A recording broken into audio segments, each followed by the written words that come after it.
41 సంవత్సరాల ప్రతికూల పరిస్థితుల్లో కూడా పార్టీని అధికారంలోకి తీసుకురావడమే ఈతనైందంట.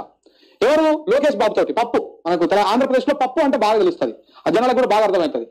42 సంవత్సరాల ఈయనేమో నోటితోటి బలంగా ఉన్న పార్టీని ఆగం చేసిందని చెప్పేసి ఒక పోస్టు సోషల్ మీడియాలో పెట్టి బాగా తిరుగుతా ఉంది. ఇప్పుడు కేటీఆర్ తోని లోకేష్ కి పోల్చుకోవడం అంటే, లోకేష్ గారిని పప్పు అని మాట్లాడించాల్సిన అవసరం బీఆర్ఎస్ పార్టీకి అని ఉందా? పోస్ట్ ఎవరు పెట్టారు? G3 అని ఆవిడ పెట్టారట. ఒకవేళ మీరు టార్గెట్ చేయాలంటే మీరు ఎవరిని టార్గెట్ చేయాలి? ఏమ్మా G3 గారు మీరు ఎందుకు ఇలా పెట్టారు, మా నాయకుడు మీరు ఎందుకు విమర్శిస్తున్నారు అని ఏమైనా మాట్లాడితే పోస్ట్ పెట్టిన వాళ్ళు అనాలి. కానీ లోకేష్ గారిని డైరెక్ట్ టార్గెట్ చేస్తాడు ఈయన. లోకేష్ గారి గురించి అసలు ఈ రాష్ట్రంలో ప్రత్యర్థులు కూడా మాట్లాడిన భాష మాట్లాడుతున్నాడు. మరి ఇలాంటి వాళ్ళు మీరు కంట్రోల్ చేసుకోవద్దు. లాస్ట్ టైం ఎందుకు దెబ్బతిన్నది బీఆర్ఎస్ పార్టీ? చంద్రబాబు నాయుడు గారిని అరెస్ట్ చేసినప్పుడు అక్కడ చాలామంది ర్యాలీ తీస్తూ ఉంటే నిరసన తెలియజేస్తూ మొత్తం దేశవ్యాప్తంగా చేశారు. కానీ అక్కడ చేస్తున్నప్పుడు ఈ జగన్మోహన్ రెడ్డికి సపోర్ట్ చేయాలనే చిన్న కారణంతో కేటీఆర్ గారు ఓ స్టేట్మెంట్ ఇచ్చారు.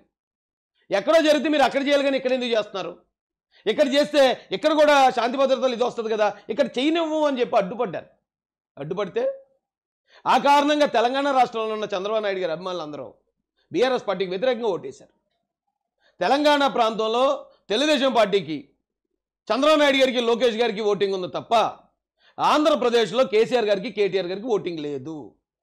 ఈ వాస్తవాన్ని ఫస్ట్ గ్రహించండి మీరు ఏదైనా మాట్లాడేటప్పుడు. అక్కడ మీకే నష్టం తప్ప ఇక్కడ మాకేమి నష్టం ఉండదు.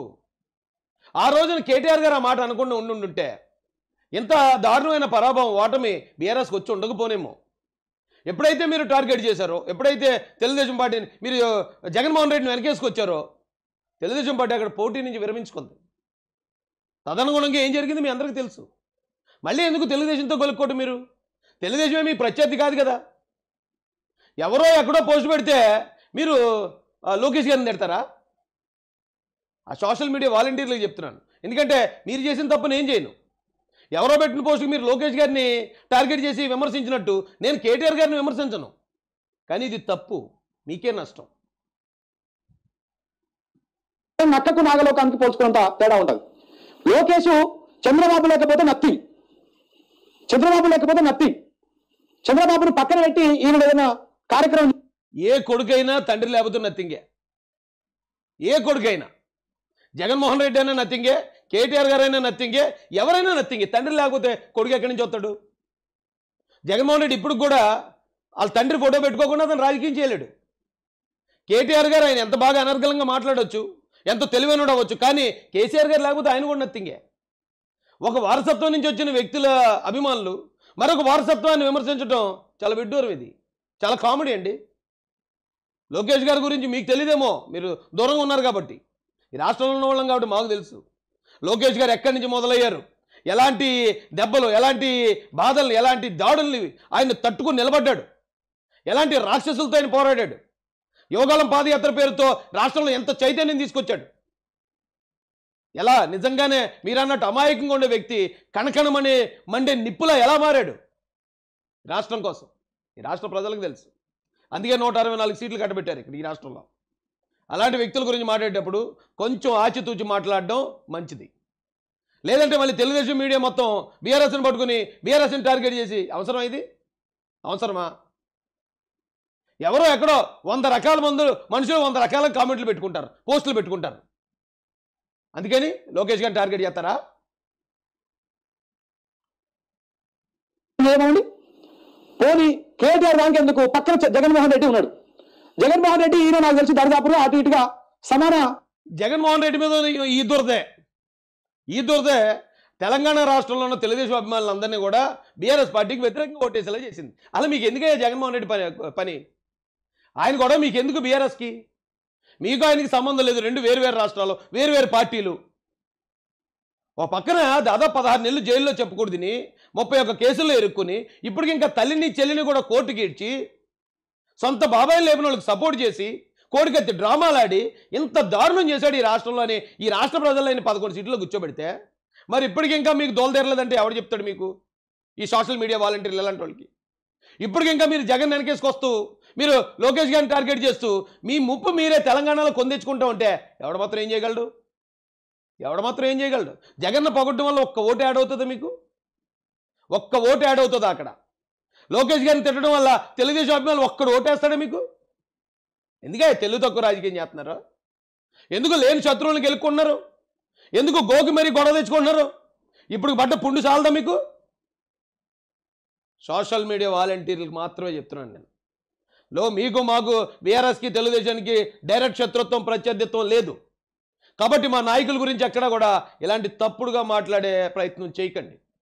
ఒకవేళ లోకేష్ గారు వచ్చి మీ కేటీఆర్ గారిని విమర్శించారనుకో, అప్పుడు మీరు విమర్శించండి, మేము స్వాగతిస్తాం. కానీ ఎవరో ఎక్కడో వాళ్ళ ఆలోచన మేరకు పెట్టుకున్న పోస్ట్ని తీసుకొచ్చి మేము జగన్కి సపోర్ట్ చేస్తాం, మేము లోకేష్ని టార్గెట్ చేస్తాం అంటే ఇక్కడ జగన్ మూలన కూర్చున్నారు, అక్కడ మీరు మూలన కూర్చున్నారు. అర్థం చేసుకోండి. ఏజే ఉంటుంది, సమకాలికులే, ఒక 5-6 సంవత్సరాలు అటు ఉండొచ్చు. ఉంటే జగన్మోహన్ రెడ్డి దమ్మున్నాడు కాబట్టి ఒక పార్టీకి వెళ్ళి, ఒక జాతీయ పార్టీకి వెళ్ళి బయటికి వెళ్ళొచ్చి పార్టీ పెట్టి కొన్ని నెలల పాటు కక్షపూరితంగా కేసులు పెడతామని జైల్లో పెట్టి 18 ఏళ్ళు జైలు జీవితం గడిపి తర్వాత పార్టీ ఇంకా బుద్ధి రాలేదండి. ఇంకా అదే పాత కథ రేసుకొస్తున్నాడు బాబు. ఒక జాతీయ పార్టీని వ్యతిరేకించి పార్టీ పెట్టి ఇచ్చేసి రాలేదమ్మా. ఆ పార్టీని వెన్నుపోటు పొడిచి ఆ పార్టీ క్యాడర్ని మొత్తం కొనేసి ఆ పార్టీ ఓటింగ్ని మొత్తం మోసం చేసి నేను కాంగ్రెస్ పార్టీ, నేను కాంగ్రెస్ భావజాలంతో ఉన్నాను, నేను బీజేపీకి వ్యతిరేకంగా ఉన్నానని ఏపీలో ప్రజల్ని నమ్మించి యాంటీ బీజేపీ ఓటు అంతా సంపాదించి గెలిచిన వ్యక్తి ఆయన. గెలిచిన తర్వాత మళ్ళీ ఏ కాంగ్రెస్ ఓటింగ్తో అయితే గెలిచాడో ఆ కాంగ్రెస్కి వ్యతిరేకమైన వాళ్ళ తండ్రికి వ్యతిరేకమైన బీజేపీతో చేతులు కలిపి ఆ మొత్తం ఓటింగ్ని మోసం చేసి ఈ రోజున 11 సీట్లకు పరిమితం అయ్యాడు ఆయన. ఇప్పుడు ఒక వ్యక్తి ఆల్రెడీ ఆయన నిజ స్వరూపం రాష్ట్రానికి తెలిసాక కూడా వీరుడు శూరుడు కత్తి తిప్పాడు కర్ర తిప్పాడంటే వినడానికి కామెడీగా ఉంటుంది. దయచేసి ఇలాంటి ప్రయత్నాలు ఎవరైనా బీఆర్ఎస్ పెద్దలకు నేను రిక్వెస్ట్ చేస్తున్నాను. తెలుగుదేశం పార్టీలో ఉన్న క్యాడర్ ఎప్పుడు కూడా ఇప్పుడు బీఆర్ఎస్ని టార్గెట్ చేయడం, విమర్శించాలనే ఉద్దేశం మాకు ఎవరికీ లేదు. ఇలాంటి వాళ్ళు ఎవరైనా మీ కార్యకర్తలు ఇలా మాట్లాడి 2 పార్టీలకి మళ్ళీ విద్వేషాలు రేపే ప్రయత్నం చేస్తుంటే మీరు వారికి సరిది చెప్పండి. ఎందుకంటే అక్కడ తెలంగాణలో ఉన్న తెలుగుదేశం పార్టీ ఓటింగ్ ఏ పార్టీకైనా సరే అవసరం. ఏ పార్టీ అయినా సరే తెలుగుదేశం పార్టీ ఓటింగ్ అవసరం. ఇక్కడ ఆంధ్రాలో బీఆర్ఎస్కో కోట్ లేదు. మీరు మమ్మల్ని తిట్టినా మేము మిమ్మల్ని తిట్టినా ఇక్కడ మాకు తెలుగుదేశం పార్టీకి వచ్చే నష్టం ఏపీలో 0.0001% కూడా లేదు మాకు. లేదు ఇక మేము అంటాం మీరు కూడా అనండి అంటే ఇంక అక్కడి నుంచి వేరే కదా. ఎందుకు లేని శత్రుత్వాన్ని? ఇప్పుడు ఆ రోజున ఆయన కేటీఆర్ గారు లోకేష్ గారికి ఫోన్ చేశారు అరెస్ట్ అయినప్పుడు. మా సోదరుడు మా బ్రదర్ అని చెప్పి ఆయన మాట్లాడాడు. అలాగే లోకేష్ గారు కూడా కేటీఆర్ గారిని మా అన్న అని చెప్పి ఎంతో ఇష్టంగా ఉంటారు వాళ్ళిద్దరూని. మధ్యలో ఎందుకు ఇలాంటి ఎవరో అంటారండి, 100 మంది 100 రకాలు మాట్లాడతారు. మాట్లాడినప్పుడు మనం వచ్చి నాయకులను తిట్టేయకూడదు.